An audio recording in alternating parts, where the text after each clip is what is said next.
Good afternoon all of students.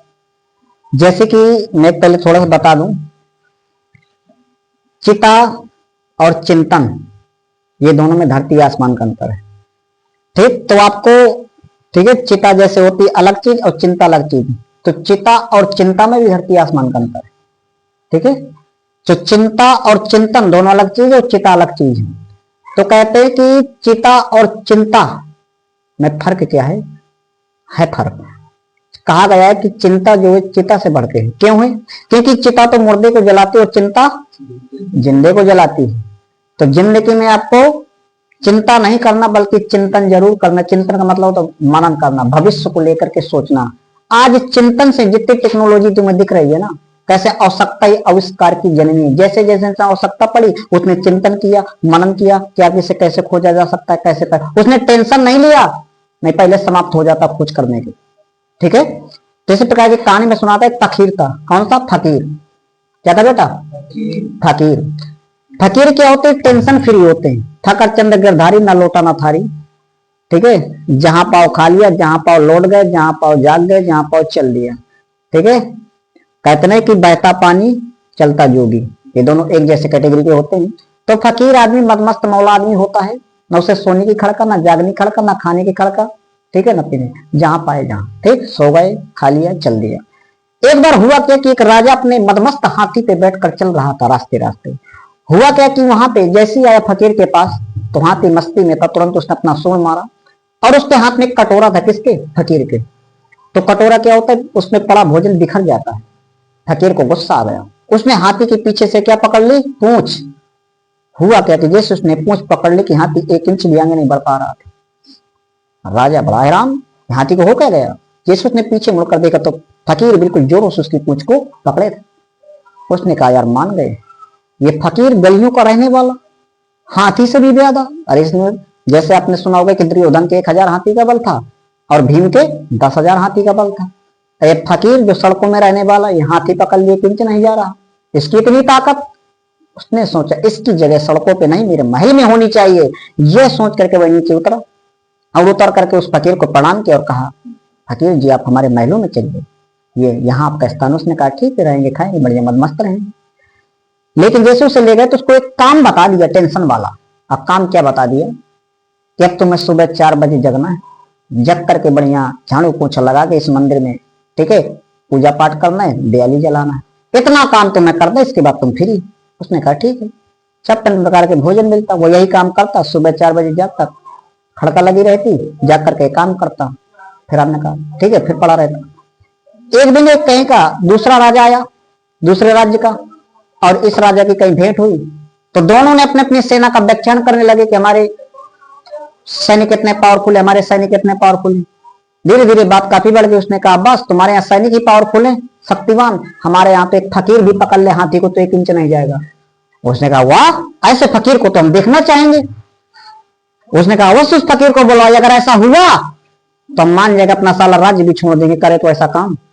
उसने कहा बस फकीर को बुलाया गया। कहा यार बेटा इज्जत रख लेना, नाक का सवाल है, कटे नहीं। इसने कहा ठीक है महाराज। हाथी को खड़ा किया गया, लेकिन जैसे उसने उसकी इस बार पूंछ पकड़ी, हुआ क्या कि हाथी तो उससे घसीटता चला गया काफी दूर तक। जब उसको घसीट गया फकीर, अब राजा देखकर चंबित हो गया कि जो कभी सड़कों में था तो 1 इंच हाथी नहीं बढ़ पा रहा था, पूंछ पकड़ लिया, आज मैं इसको खिला पिला रहा हूं तो हाथी इसको घसीट दिया। उसने कहा फकीर ये क्या हुआ?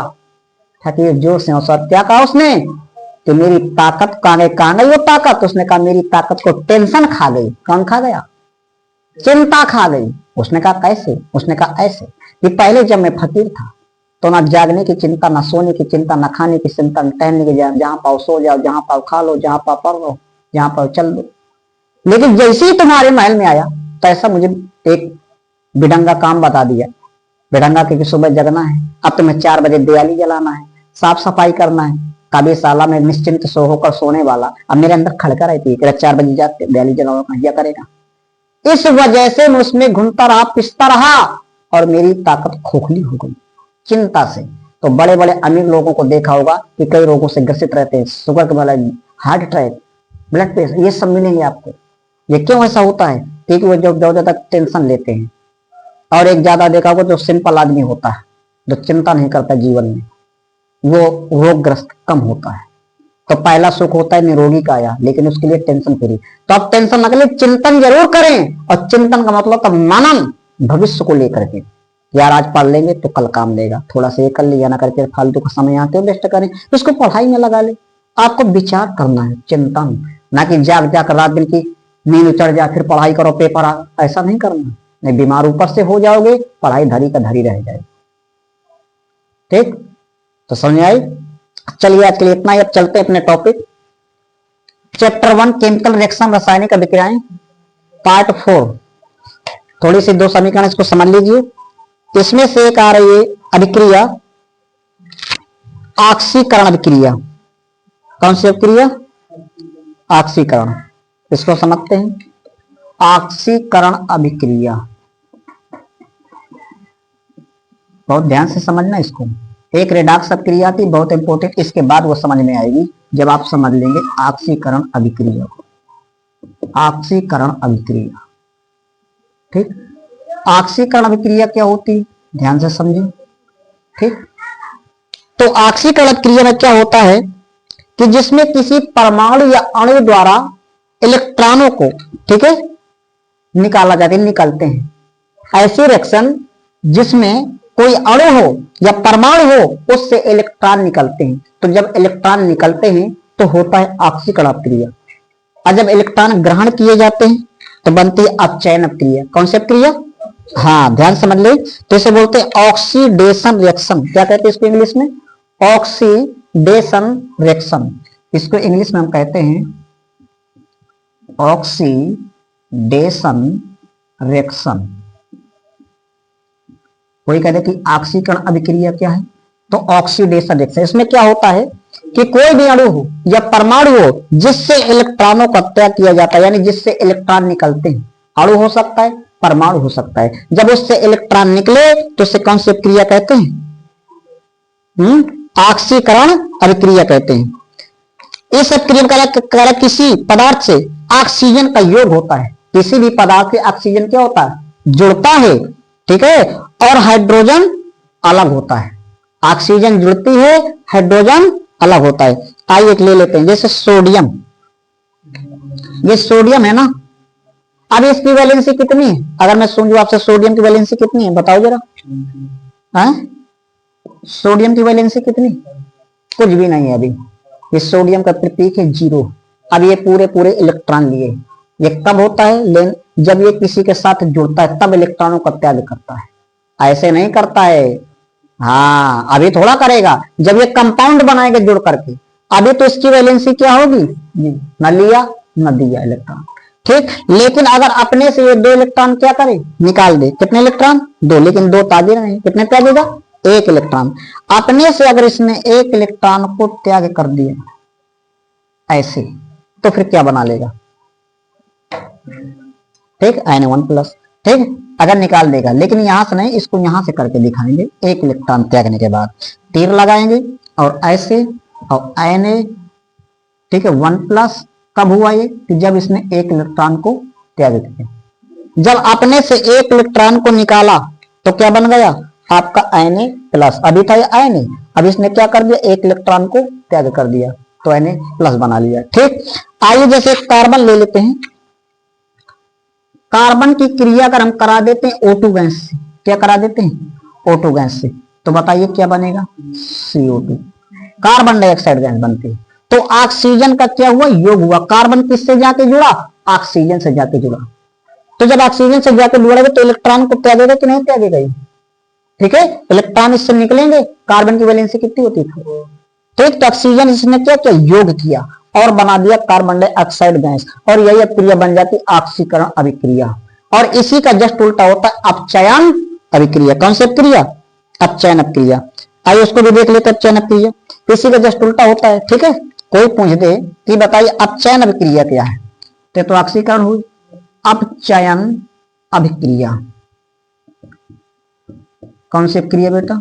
अपचयन अभिक्रिया। इसमें इलेक्ट्रॉन क्या होंगे? ग्रहण किए जाएंगे। रिडक्शन रिएक्शन कहते हैं इसको, रिडक्शन रिएक्शन। क्या कहते हैं इसको, रिडक्शन रिएक्शन। बोलो। क्या होता है, Cu2+, तो Cu2+, किप्रिक ऑक्साइड का O होता है, तो किप्रिक ऑक्साइड क्या बन जाएगा, CuO। क्या बना इसमें, CuO। अब देखिए इससे निकलेगा क्या, अब यहाँ पे जैसे इसको हम गर्म करेंगे, डेल्टा का चिन्ह लगा दिए, डेल्टा का मतलब होता है गर्म। क्या होता है, गर्म। तो आपका क्या होगा, Cu अलग हो जाएगा, ऑक्सीजन अलग हो जाएगा, ये Cu अलग होगा और ऑक्सीजन अलग हो जाएगा, इस प्रकार। ठीक, इसको बैलेंस करेंगे तो ये कितने हैं, इसके यहाँ पे Cu है, यहाँ पे O2 है। अब यहाँ पे Cu के कितने हैं, एक, O कितने हैं, 2, तो इसको हम करेंगे 2, तो यहाँ भी लगाएंगे 2, तो यहाँ भी लगाएंगे 2। ठीक, इसको हमने बैलेंस कर दिया, लेकिन ऐसे नहीं, यहाँ पे दूसरा कलर कर दें ये। तो देखिए आपने यहाँ पे इलेक्ट्रॉन को ग्रहण किया, ठीक है, जैसे इसको गर्म किया तो किप्रक क्या था, ये किप्रक ऑक्साइड, इसको जैसे गर्म किया तो कॉपर अलग हो गया और क्या निकल गया, इसे ऑक्सीजन गैस निकल गई। तो इसने क्या किया, इलेक्ट्रॉनों को यहाँ पे ग्रहण किया गया, ये सॉरी यहाँ पे इलेक्ट्रॉनों का त्याग किया गया और यहाँ पे इलेक्ट्रॉन को ग्रहण किया गया। यहाँ से इलेक्ट्रॉन निकला तो ये बना, देखो इसमें क्या किया, इलेक्ट्रॉन को निकला तो आपका CO2 बना। इसने क्या किया, ये इलेक्ट्रॉन को ग्रहण कर रहा है, तो CuO को जैसे गर्म करेंगे तो कॉपर प्लस ऑक्सीजन अलग हो जाएगा, और इसको ग्रहण करके ये बनाया है, इसको ग्रहण किया है तब ये बना है, इसमें इसको जुड़ करके ये बनाया गया। तो यहाँ पे ये ग्रहण, ठीक है, ये त्याग किया, ये ग्रहण किया। ठीक है, तो इस प्रकार बहुत सारी रिएक्शन है। तो आज के लिए इतना ही रखते हैं। Thanks for watching this video.